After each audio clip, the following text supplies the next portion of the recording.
ambayo tayari imeshaaga mashindano ya CAF Champions League msimu huu wa 2025-26. Mashindano waliyapenda, lakini out imewapenda zaidi. Kabla sijaingia kwenye ajenda ya msingi ambayo imefanya tuwaite hapa siku ya leo, liko jambo ambalo uongozi wa klabu ya Young Africans umeniagiza niliseme. Jana kupitia vyombo mbalimbali vya habari tulishuhudia moja ya tukio la hovyo kabisa kwenye mchezo wa mpira wa miguu, moja ya tukio la kihuni, moja ya tukio la kishamba zaidi kufanyika kwenye mchezo wa mpira wa miguu hapa kwenye ardhi yetu ya Tanzania. Tukio hili limehusisha mwenyekiti wa klabu ya Simba Sports Club ambaye baada ya mchezo wao ilionekana video mbalimbali akishambuliwa na baadhi ya mashabiki wa klabu hiyo. Sisi kama Young African Sports Club kwanza tunalaani vikali vitendo hivyo. Ni vitendo vya kihuni ambavyo havina nafasi yoyote kwenye mchezo huu pendwa wa mpira wa miguu.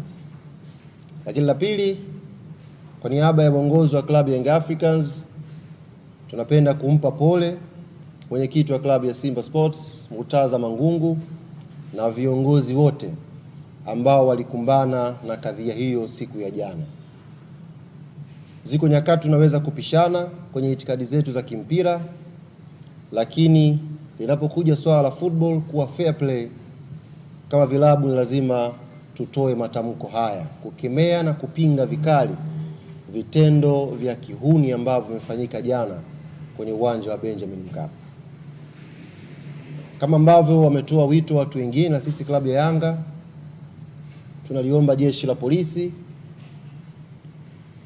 lichukue hatua stahiki kwa yoyote ambaye atabainika amehusika na vitendo vile vya kishamba vya kumshambulia mwenyekiti wa klabu ya Simba kwa siku ya jana. Maswali yenu kwa nini tumetoa pole taulizana baadaye, lakini kwa sasa tuingie kwenye ajenda ya msingi ambayo imefanya tukutane leo hapa asubuhi.